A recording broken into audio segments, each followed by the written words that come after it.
ദുഃഖവാരത്തിൻ്റെ അവസാന ദിവസങ്ങളിലേക്കാണല്ലോ നമ്മൾ കടന്നു വന്നിരിക്കുന്നത്. ലോകത്ത് മുഴുവനുമുള്ളതായ വിശ്വാസികൾ, ക്രിസ്തീയ മതവിശ്വാസികൾ അല്ലെങ്കിൽ ക്രിസ്തുവിനെ കുറിച്ച് അറിയാവുന്നവരൊക്കെ ഈ ദുഃഖവാരത്തിൽ പങ്കുചേർന്നിട്ടുണ്ട്. എന്നാൽ ദൈവത്തെ സംബന്ധിച്ചിടത്തോളം, ദൈവത്തിൻ്റെ ആത്മാവിനെ സംബന്ധിച്ചിടത്തോളം ഇതൊരു ദുഃഖവാരമല്ല, സന്തോഷങ്ങളുടെ ദിവസമാണ്. ദൈവത്തിന് മഹത്വം ഉണ്ടാകട്ടെ. അപ്പോസ്തലന്മാരെ സംബന്ധിച്ചിടത്തോളം കർത്താവ് ക്രൂശിക്കപ്പെട്ട് കഴിഞ്ഞിട്ട് അവർക്ക് ഭയങ്കര കലക്കപ്പെട്ട ഒരു ഹൃദയം, ആരാലും സമാധാനം പറഞ്ഞു കൊടുക്കുവാൻ കഴിയില്ല. അവരുടെ ജീവിതത്തിൽ സ്വസ്ഥത എന്ന് പറയുന്നതില്ല. നോക്കൂ, അവരുടെ ഗുരു മരിച്ചതിലല്ല, അവരുടെ വിഷമം അവരുടെ കൺമുമ്പിൽ വെച്ച് കർത്താവിനെ അരുങ്കൊല ചെയ്ത് ക്രൂശിച്ച് മൂന്നാണിമേൽ അടിച്ച് തൻ്റെ തലയിൽ മുൾക്കിരീടം ചാർത്തി തൻ്റെ വിലാപ്പിൽ കുന്തം കൊണ്ട് കുത്തി തനിക്ക് പുളിച്ച ആ വീഞ്ഞ് കുടിക്കുവാൻ കൊടുത്ത് അങ്ങനെ വളരെ നീചന്മാരോട് ചേർന്ന് വളരെ പരസ്യമായി കർത്താവിനെ ക്രൂശിച്ചത് അവരുടെ കണ്ണാലെ കണ്ടു. ലൂക്കോസിന്റെ സുവിശേഷം 23-ാം അധ്യായത്തിൽ എഴുതിയിരിക്കുന്നത്, അവനെ സ്നേഹിച്ചവരെല്ലാവരും ദൂരെ നിന്നുകൊണ്ട് ഇതൊക്കെ കണ്ട് മാറത്തടിച്ച് നിലവിളിച്ചു. ദൈവത്തിന് മഹത്വം ഉണ്ടാകട്ടെ.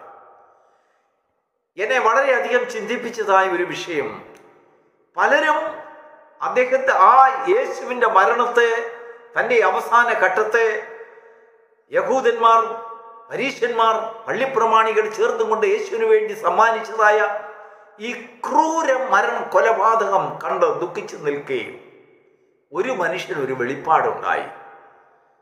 100 പേർക്ക് അധിപനായ ഒരു മിലിറ്ററി ഓഫീസർ, അദ്ദേഹം ഒരു റോമാ പൗരനാണ്. അദ്ദേഹത്തെ ശതാധിപൻ എന്നാണ് വിളിക്കുന്നത്. തിരുവചനത്തിൽ എഴുതിയിരിക്കുന്നത്, ഒരു ശതാധിപൻ യേശുവിൻ്റെ അവസാന ഘട്ടത്തെ കണ്ടുകൊണ്ട് അവൻ പറയുകയാണ്, വാസ്തവമായി ഇവൻ നീതിമാനായിരുന്നു. ദൈവത്തിന് സ്തോത്രം. എന്ന് പറഞ്ഞാൽ ഒരു മനുഷ്യൻ്റെ മരണമാണ്, അവസാന ഘട്ടമാണ്. അവൻ്റെ ആത്മാവും ശരീരവും തമ്മിൽ വേർപിരിയുന്നതായ ഒരു പ്രത്യേക ഘട്ടമുണ്ട്. എല്ലാ മനുഷ്യർക്കും അത് അഭിമുഖീകരിക്കണം. ആ ഘട്ടത്തെക്കുറിച്ചാണ് ആ ശതാധിപൻ പറയുന്നത്. ഇത് സാധാരണ മനുഷ്യർ അനുഭവിക്കുന്നതായ അല്ലെങ്കിൽ അവർക്ക് നേരിട്ടതായ ഒരു അവസാന ഘട്ടമല്ല ഇത്. അതിൽ നിന്ന് വളരെ വ്യത്യസ്തം. ഇവൻ ഇത്രയ്ക്ക് നീതിമാനായിരുന്നുവെന്ന് ഞാൻ അറിഞ്ഞിരുന്നില്ല. ദൈവത്തിന് മഹത്വം ഉണ്ടാകട്ടെ. നോക്കൂ, യേശുവിനോടുകൂടെ ചേർന്ന് അവൻ്റെ ഇരു സൈഡിലും 2 കള്ളന്മാരെ അവർ ക്രൂശിച്ചു. കള്ളന്മാരോടുകൂടെ കർത്താവിന് പങ്ക് നൽകി എന്ന് പേര് വരത്തക്ക രീതിയിൽ അത്രമാത്രം തൻ്റെ മരണത്തെ അവർ അപമാനിച്ചു. എങ്കിലും ശതാധിപന്റെ നോട്ടത്തിൽ ആ കള്ളന്മാരുടെ മരണവും യേശുവിൻ്റെ മരണവും രാവും പകലും തമ്മിൽ വ്യത്യാസമുണ്ട്. ആ കള്ളന്മാർ അവർ തന്നെ പറയുന്നു, നമ്മൾ ഇതിന് യോഗ്യരാണ്, എങ്കിലും നമുക്ക് നടുവിൽ ഉള്ളതായ ഈ വ്യക്തി ഈ മരണത്തിന് യോഗ്യനല്ല. അവർ ആ ക്രൂശിൽ കിടന്നുകൊണ്ട് ഏറ്റുപറയുകയാണ്. എന്തുകൊണ്ടും വ്യത്യസ്തമായ ഒരു മരണം. ശിഷ്യന്മാർ ദുഃഖം പേറിക്കൊണ്ട് വളരെ സങ്കടം താങ്ങാൻ കഴിയാത്ത, ഇനി എങ്ങനെ എങ്ങോട്ടാണ് ജീവിതം കൊണ്ടുപോകേണ്ടത്, അവർക്ക് യാതൊരു പിടിയുമില്ല. അവർക്ക് ആശ്വാസം പറഞ്ഞു കൊടുക്കുവാൻ, അവരുടെ ഹൃദയത്തോട് സമാധാനം പറയുവാൻ ഒരു മനുഷ്യരുമില്ല. ശാബത്ത് ദിവസമായതുകൊണ്ട് അവരെല്ലാവരും മൗനമായിരുന്നു. അവരാൽ ചെയ്യാവുന്ന ഒരു കാര്യം മാത്രം ബാക്കിയുണ്ട് അവരുടെ നോട്ടത്തിൽ. എന്താണെന്ന് അറിയാമോ? അരിമനാഥന് വേണ്ടി സുഗന്ധവർഗം പരിമള തൈലം പൂശുക. അതിനുവേണ്ടി അതെല്ലാം ഒരുക്കിയിരുന്നിട്ട് തിരുവചനത്തിൽ ഈ ശനിയാഴ്ചയെക്കുറിച്ച് പറയുന്നത്, ശാബത്ത് ദിവസമായതുകൊണ്ട് അവരെല്ലാവരും അടങ്ങി മൗനമായിരുന്നു. പിറ്റേ ദിവസം പോയി അതിരാവിലെ കർത്താവിന് വേണ്ടി തൈലം പൂശണം. ദൈവത്തിന് മഹത്വം ഉണ്ടാവട്ടെ. അനേക കാര്യങ്ങൾ കർത്താവിൻ്റെ മരണത്തോട് ചേർന്ന് നമുക്ക് എടുത്തു പറയുവാനുണ്ട്. എന്നാൽ ഇന്നത്തെ ഈ പ്രഭാതത്തിൽ ദൈവത്തിൻ്റെ ആത്മാവിനെ നമുക്ക് തരുവാൻ ഒരു സന്ദേശമുണ്ട്. ആ സന്ദേശം എന്താണെന്ന് ചോദിച്ചാൽ, യേശു ഉയർത്തെഴുന്നേറ്റതിന് ശേഷം ശിഷ്യന്മാർ കർത്താവിന് വന്നതായ പാടുകളെക്കുറിച്ച് ആ ഞായറാഴ്ചത്തെ ദിവസം അവർ തമ്മിൽ സംസാരിച്ചും തർക്കിച്ചും കൊണ്ടൊക്കെ പോകുകയും യേശു അറിയാതെ അവരുടെ അടുത്ത് ചെന്നുകൊണ്ട് അവർക്ക് സമാധാനം എന്ന് പറഞ്ഞുകൊണ്ട് അവരുടെ സംസാരത്തിൽ പങ്കുചേർന്നു. അതിനുശേഷം ശിഷ്യന്മാരോട് കർത്താവ് പറയുന്നതായ ഒരു കാര്യമുണ്ട്. ക്രിസ്തു ഇങ്ങനെ കഷ്ടം അനുഭവിച്ചിട്ട് തൻ്റെ മഹത്വത്തിൽ പ്രവേശിക്കേണ്ടതല്ലയോ? ദൈവത്തിന് മഹത്വം ഉണ്ടാകട്ടെ. നോക്കൂ, ആ വാക്കുകളെ മറ്റാരും എഴുതിയതല്ല. ഒരു അപ്പോസ്തലനോ ഒരു സുവിശേഷകനോ അല്ലെങ്കിൽ ഒരു ഉപദേശിയോ ഒരു പാസ്റ്ററോ ഒരു അച്ഛനോ തിരുമേനിയോ ആരും എഴുതിയ വാക്കുകളല്ല. ഒരു ചിന്തകന്റെ വാക്കല്ല. മരിച്ചിട്ട് ഉയർത്തെന്നേറ്റ യേശുവിൻ്റെ വാക്കാണ്. ക്രിസ്തു ഇങ്ങനെ കഷ്ടം അനുഭവിച്ചിട്ട് തൻ്റെ മഹത്വത്തിൽ പ്രവേശിക്കേണ്ടതല്ലയോ എന്ന് പറഞ്ഞാൽ തനിക്ക് വേണ്ടി ഒരുക്കിയിരിക്കുന്ന മഹത്വം അതിൽ പ്രവേശിക്കണമെങ്കിൽ താൻ ഇങ്ങനെയുള്ള കഷ്ടതയിൽ കൂടെ പോകണമായിരുന്നു. അതിൽ നിന്ന് നമുക്ക് തരുന്ന സൂചന എന്താണ്? നമുക്കായി ദൈവം ഒരുക്കിയിരിക്കുന്ന മഹത്വം എങ്ങനെയുള്ളതോ ആ മഹത്വത്തിൽ പ്രവേശിക്കുവാൻ വിവിധങ്ങളായിട്ടുള്ള കഷ്ടത മനുഷ്യന് നിയോഗിച്ചിരിക്കുന്നു. ദൈവത്തിന് മഹത്വം ഉണ്ടാകട്ടെ എന്ന് പറഞ്ഞാൽ എൻ്റെ അടുത്തിരുന്ന് ആരാധിക്കുന്നതായ മനുഷ്യൻ്റെ മഹത്വവും എൻ്റെ മഹത്വവും ദൈവം നിയോഗിച്ചിരിക്കുന്നത് വ്യത്യസ്തമാണ്. അവന് അനുഭവിക്കേണ്ടതായ കഷ്ടത പട്ടിണിയാണെങ്കിൽ എനിക്ക് പട്ടിണി ആയിരിക്കണമെന്നില്ല. അവന് രോഗമാണെങ്കിൽ എനിക്ക് രോഗമായിരിക്കണമെന്നില്ല. എനിക്ക് പരിഹാസമാണെങ്കിൽ അവന് പരിഹാസമായിരിക്കണമെന്നില്ല. വ്യത്യസ്തമായ പരീക്ഷകളിൽ കൂടെ കഷ്ടതകൾ ദൈവം നിയോഗിച്ചിരിക്കുന്നു. ശിഷ്യന്മാർക്ക് ഈ വിവരം മനസ്സിലായില്ല. അവരുടെ ബുദ്ധിക്ക് അത് അജ്ഞാതമായിരുന്നു. അവർക്ക് ഗ്രഹിക്കുവാൻ കഴിഞ്ഞിരുന്നില്ല. അവർ കഷ്ടതയെ ഒറ്റ ഒരു പേജിൽ മാത്രം അവർ കണ്ടു. അതുകൊണ്ടാണ് കർത്താവ് പറയുന്നത്, ക്രിസ്തു ഇങ്ങനെ കഷ്ടം അനുഭവിച്ചിട്ട് എന്ന് പറഞ്ഞാൽ കർത്താവ് അനുഭവിച്ചതായ കഷ്ടതയെ ഒരു പ്രത്യേകമായ ബ്രാക്കറ്റിൽ ഒരു കോളത്തിൽ കൊണ്ടുവന്നതിന് ശേഷം അവരോട് പറയുക, ക്രിസ്തു ഇങ്ങനെ കഷ്ടം അനുഭവിച്ചിട്ട് തൻ്റെ മഹത്വത്തിൽ പ്രവേശിക്കേണ്ടതല്ലയോ? നോക്കൂ, അതായത് യൂർക്കോസിന്റെ സുവിശേഷം 24-ാം അധ്യായം 45-ാം വാക്യത്തിൽ ഈ കാര്യം ഗ്രഹിക്കുവാൻ വേണ്ടി യേശു ശിഷ്യന്മാരുടെ ബുദ്ധിയെ തുറന്നു. നമ്മുടെ കഷ്ടതയെക്കുറിച്ചുള്ള ഒരു വെളിപ്പാട് ആരാണ് നമുക്ക് പറഞ്ഞു തരുന്നത്? എങ്ങനെയാണ് നമുക്കത് ഗ്രഹിക്കുവാൻ കഴിയുന്നത്? നമ്മുടെ മഹത്വത്തെക്കുറിച്ചും തേജസ്സിനെക്കുറിച്ചും നമുക്ക് വെളിപ്പെടുത്തി തരുന്നത് ആരാണ്? ഒരു പുരോഹിതനാണോ? ഒരു സഹോദരനാണോ? അല്ലെങ്കിൽ വേറൊരു വ്യക്തിയാണോ? നമ്മുടെ മാതാപിതാക്കളാണോ? നമ്മുടെ കുഞ്ഞുങ്ങളാണോ? നമ്മുടെ കുടുംബമാണോ? അല്ല. ആരാണെന്നറിയാമോ? ദൈവം അവരുടെ ബുദ്ധിയെ തുറന്നു. കർത്താവ് അവരുടെ ബുദ്ധിയെ തുറന്നു. തിരുവചനങ്ങളെ തിരിച്ചറിയുവാൻ തക്കവണ്ണം അവരുടെ ബുദ്ധിയെ തുറന്നു. അണ്ടർസ്റ്റാൻഡിങ് പവർ ദൈവം തുറക്കുമ്പോഴാണ് നമുക്കതിനെ ഗ്രഹിക്കുവാൻ സാധിക്കുന്നത്. നമ്മുടെ കഷ്ടതയെക്കുറിച്ച് നമ്മൾ പലപ്പോഴും നമ്മുടെ മറ്റുള്ള കഷ്ടതകൾക്കെല്ലാം നമ്മൾ ഒരു പേരും കൊടുത്തുകൊണ്ട് നമുക്ക് കർത്താവ് നമുക്കായിട്ട് ഒരുക്കിയിരിക്കുന്ന തേജസ് എന്നുള്ളതായ ഒരു പൊതു രക്ഷയെക്കുറിച്ചും പൊതു വീണ്ടെടുപ്പിനെക്കുറിച്ചും പൊതു സ്വർഗത്തെക്കുറിച്ചും ഒക്കെ നമ്മൾ സംസാരിക്കാറുണ്ട്, വായിക്കാറുണ്ട്, ഗ്രഹിക്കാറുണ്ട്, പ്രസംഗിക്കാറുണ്ട്, നമ്മൾ പഠിക്കാറുണ്ട്.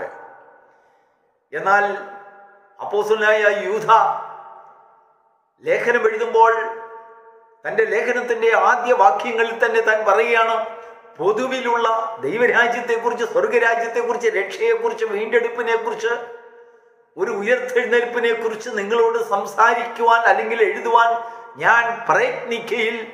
നോ, അത് പോരാ. വിശുദ്ധന്മാർക്ക് ഒരിക്കലായി ഫലമേൽപ്പിച്ചിരിക്കുന്ന വിശ്വാസത്തിന് വേണ്ടി പോരാടേണ്ടതിന്, അതിനുവേണ്ടി പോരാടി നിങ്ങൾ അതിനെ പ്രാപിക്കണമെന്ന് നിങ്ങളെ പ്രബോധിപ്പിച്ചെഴുതേണ്ടത് ആവശ്യം എന്നെനിക്ക് തോന്നി. ദൈവത്തിന് സ്തോത്രം. എന്ന് പറഞ്ഞാൽ നിനക്ക് വേണ്ടി നിശ്ചയിച്ചിരിക്കുന്നതായ, ഒരിക്കലായി നിനക്കായി നിയോഗിച്ചിരിക്കുന്നതായ മഹത്വം എൻ്റെ മഹത്വത്തെക്കാൾ എൻ്റെ അടുത്തിരിക്കുന്ന സഹോദരൻ്റെ മഹത്വം വ്യത്യസ്തമാണ്. ഒരു പക്ഷെങ്കിൽ എന്നെക്കാട്ടിലും മേലായ മഹത്വമായിരിക്കും അവന് വേണ്ടി കൊടുത്തിരിക്കുന്നത്, അവന് വേണ്ടി നിയോഗിച്ചിരിക്കുന്നത്. നോക്കൂ, ക്രിസ്തു അനുഭവിച്ച കഷ്ടങ്ങളിൽ കൂടെ കടന്നു പോകുവാൻ പലരും ആഗ്രഹിച്ചു. പത്രോസ് ആഗ്രഹിച്ചു. കർത്താവ് പറയുകയാണ്, ഞാൻ പറയുന്നത് അല്ലെങ്കിൽ ഞാൻ പോകുന്ന ഇടത്തേക്ക് പത്രോസേ നിനക്ക് വരുവാൻ കഴിയുകയില്ല. ഒരു മരണം മാത്രമല്ല, ഒരു ക്രൂശീകരണം മാത്രമല്ല, എത്രമാത്രം കഷ്ടത കർത്താവ് ആ നാളുകളിൽ അനുഭവിച്ചു, തൻ്റെ ജീവിതത്തിൽ അനുഭവിച്ചു എന്നുള്ളത് നമുക്ക് വ്യക്തമായി നമുക്ക് ഗ്രഹിക്കാൻ കഷ്ടമാണ്. നമുക്ക് നൽകപ്പെട്ട വചനങ്ങളിലൊന്നും അത് പൂർണ്ണമായി കൊടുത്തിട്ടില്ല. കർത്താവ് മുഴുവനെയും സംഗ്രഹിച്ചുകൊണ്ട് പറയുക, ക്രിസ്തു ഇങ്ങനെ കഷ്ടം അനുഭവിച്ചിട്ട് തൻ്റെ മഹത്വത്തിൽ പ്രവേശിച്ചതുപോലെ പ്രിയപ്പെട്ട ദൈവമക്കളെ, നമുക്കും ദൈവം ഒരുക്കിയിരിക്കുന്ന തേജസ്സിന് വ്യത്യാസമുണ്ട്. അപ്പോസ്തലനായ പൗലോസ് പറയുന്നു, നക്ഷത്രങ്ങളും പ്രകാശം കൊണ്ട് വ്യത്യാസമില്ലയോ? തേജസ് കൊണ്ട് വ്യത്യാസമുണ്ട്. ഓരോരുത്തരുടെയും ശരീരത്തിന് വ്യത്യാസമുണ്ട്. ഓരോരുത്തർക്കും കിട്ടുന്നതായ മഹത്വത്തിന് വ്യത്യാസമുണ്ട്. അങ്ങനെ മഹത്വത്തിന് വ്യത്യാസമുണ്ടെങ്കിൽ, തേജസ്സിന് വ്യത്യാസമുണ്ടെങ്കിൽ, നീയും ഞാനും അനുഭവിക്കുന്ന കഷ്ടതകൾക്കും വ്യത്യാസമുണ്ട്. അത് മറ്റാർക്കും ഗ്രഹിച്ചുകൂടുവാൻ കഴിയാത്ത ഒരു കാര്യമാണ്. അതൊരു മർമ്മമാണ്. അത് ദൈവം നമുക്ക് വെളിപ്പെടുത്തി തന്നെങ്കിലേ ഒരുവന്റെ പ്രസംഗത്തിലോ ഒരുവന്റെ ബൈബിൾ ക്ലാസ്സിലോ ഒരുവന്റെ ജ്ഞാനത്തിൽ കൂടെ അല്ലെങ്കിൽ ഒരു ഉപവാസ പ്രാർത്ഥന ഇതൊന്നും ബോധ്യമാകുന്ന കാര്യങ്ങളല്ല. ദൈവത്തിന്റെ ആത്മാവ് തന്നെ നേരിട്ട് നമുക്ക് ലഭിക്കുവാനുള്ള തേജസ്സിനെ കുറിച്ചുള്ള ഒരു പ്രകാശനം നമ്മുടെ ജീവിതത്തിൽ തന്നെങ്കിൽ മാത്രമേ അതിനുവേണ്ടി നമ്മളെ ഒരുക്കുന്ന കഷ്ടതയെക്കുറിച്ചുള്ള ഒരു ഗ്രാഹ്യം നമ്മുടെ ഹൃദയത്തിൽ ലഭിക്കുകയുള്ളൂ. ആ ഗ്രാഹ്യം ലഭിക്കുമ്പോൾ പിന്നെ ശിഷ്യന്മാർക്കൊരു ജമ്പിങ് ആയിരുന്നു. അതുവരെയും അവർ മീൻ പിടിക്കാൻ പോകുകയോ മറ്റെന്തെങ്കിലും കഷ്ട വന്നതൊക്കെ വരട്ടെ, ഇനി മറ്റെന്തെങ്കിലും ചെയ്ത് ജീവിക്കാമെന്നുള്ളൊരു കണക്കൂട്ടലായിരുന്നു. എന്നാൽ അവരവർക്ക് ലഭിക്കാനിരുന്നതായ തേജസ്സിനെ കുറിച്ചുള്ള ഒരു വെളിപ്പാട് അവർക്ക് ലഭിച്ചപ്പോൾ പിന്നെ ഒരു ജമ്പിങ് അല്ലേ. പിന്നെ അവർ മരണത്തുമെങ്കിൽ മരണം, ജീവനെങ്കിൽ ജീവൻ അങ്ങ് പ്രകാശിക്കുവാൻ തുടങ്ങി. അവരുടെ ജീവിതം അങ്ങ് മുൻപോട്ട് ഓടുവാൻ തുടങ്ങി. ഒരുത്തർക്കും പിടിച്ചു നിർത്തുവാൻ കഴിയാത്തതായ ഒരു പ്രവർത്തന മണ്ഡലം അവർ തിരഞ്ഞെടുത്തു. ഇന്ന് ഈ പകൽക്കാലം ദൈവത്തിൻ്റെ ആത്മാവ് നമ്മെ ബോധിപ്പിക്കുന്നതായ സുവിശേഷം നമ്മുടെ ജീവിതത്തിൽ പലപ്പോഴും സുവിശേഷം നമ്മുടെ ജീവിതത്തിൽ വളരെയധികം വ്യത്യാസങ്ങളും അനുഭവങ്ങളും ഒക്കെ കൊണ്ടു തന്നിട്ടുണ്ട്. നമുക്ക് രക്ഷയെക്കുറിച്ചുള്ളതായ ഒരു സാമാന്യ ബോധം നമുക്കുണ്ട്. ക്രിസ്തുവിനെ കുറിച്ചുള്ളതായ ഒരു അറിവ് നമുക്കുണ്ട്. കർത്താവ് ക്രൂശിക്കപ്പെട്ടു, അടക്കപ്പെട്ടു, ഉയർത്തെഴുന്നേറ്റു എന്നൊക്കെ നമുക്ക് നന്നായിട്ട് അറിയാം. ആ സുവിശേഷത്തെ നമ്മൾ വിശ്വസിക്കുന്നു. യേശു ഇനിയും കടന്നു വരുമെന്ന് വിശ്വസിക്കുന്നു. എന്നാൽ നാം ഒന്ന് ഗ്രഹിക്കണം, കർത്താവ് പറഞ്ഞതായ അല്ലെങ്കിൽ ഒരു സുവിശേഷകനോ ഒരു തിരുമേനിയോ ഒരു പാസ്റ്ററോ ഒരു ഉപദേശിയോ പറഞ്ഞതല്ല, കർത്താവ് തന്നെ പറഞ്ഞതായ കാര്യമാണ്. ഇങ്ങനെ ക്രിസ്തു കഷ്ടം അനുഭവിച്ചതിനു ശേഷം തനിക്ക് ഒരു തൻ്റെ മഹത്വത്തിൽ പ്രവേശിക്കുവാൻ, to get into his own glory. ദൈവത്തിന് മഹത്വം ഉണ്ടാകട്ടെ. ക്രിസ്തുവിൻ്റെ ഗ്ലോറിക്കും മഹത്വത്തിനും നമ്മുടെ മഹത്വത്തിനും വ്യത്യാസം. ദൈവത്തിന് ആ ഒരു വെളിപ്പാട് നമുക്ക് ലഭിക്കുമ്പോൾ നമ്മുടെ ജീവിതത്തിലെ ക്രൂശിൻ്റെ അനുഭവങ്ങളെക്കുറിച്ച് നമുക്ക് വലിയൊരു അഭിമാനമുണ്ടാകും. നമ്മുടെ മുൻപിൽ വരുന്ന പ്രതികൂലങ്ങളെക്കുറിച്ച് നമുക്ക് വലിയൊരു അഭിമാനമുണ്ടാകും. നമുക്കതിനായിട്ട് ഓടുവാനുള്ളതായ വലിയൊരു താല്പര്യം നമ്മുടെ ഹൃദയത്തിൽ വലിയൊരു ചിന്ത നമുക്കുണ്ടാകും. നമ്മുടെ ജീവിതത്തിൽ വലിയൊരു താല്പര്യം നമുക്കായിട്ട് കർത്താവ് തരും. നമ്മുടെ ജീവിതത്തിൽ വലിയൊരു പ്രകാശനം കർത്താവ് തരും. നമ്മുടെ ജീവിതത്തിൽ വലിയൊരു അഭിഷേകം കർത്താവ് തരും. അതിനായി പ്രാപിക്കുവാൻ വേണ്ടി അതിനുവേണ്ടി ഓടുവാനുള്ളതായ ഒരു ആഗ്രഹം നമ്മുടെ ജീവിതത്തിൽ ഉണ്ടാകും. പ്രിയപ്പെട്ട ദൈവത്തിൻ്റെ മക്കളെ, കഷ്ടങ്ങളെ നോക്കി നീ പകയ്ക്കുന്നതിൻ്റെ കാരണം, നിന്റെ ജീവിതത്തിൽ അധൈര്യം വരുന്നതിൻ്റെ കാരണം, നിരാശ വരുന്നതിൻ്റെ കാരണം, നിനക്ക് കടന്നുകൂടുവാൻ കഴിയാത്തതായ പ്രയാസഘട്ടങ്ങളെ നീ അനുഭവിക്കുന്നതിൻ്റെ കാരണം, നിനക്ക് ലഭിക്കുവാൻ ദൈവം നിനക്കായി വച്ചിരിക്കുന്ന തേജസ്സിൻ്റെ കനത്തെക്കുറിച്ചുള്ളതായ ഒരു അറിവ് നിനക്ക് ലഭിക്കാത്തത് കൊണ്ടാണ്. ദൈവം നമ്മുടെ ഹൃദയത്തെ പ്രകാശിപ്പിച്ചെങ്കിൽ മാത്രമേ നമുക്ക് ആ അറിവ് ലഭിക്കുകയുള്ളൂ. ദൈവത്തിന് മഹത്വം ഉണ്ടാകട്ടെ.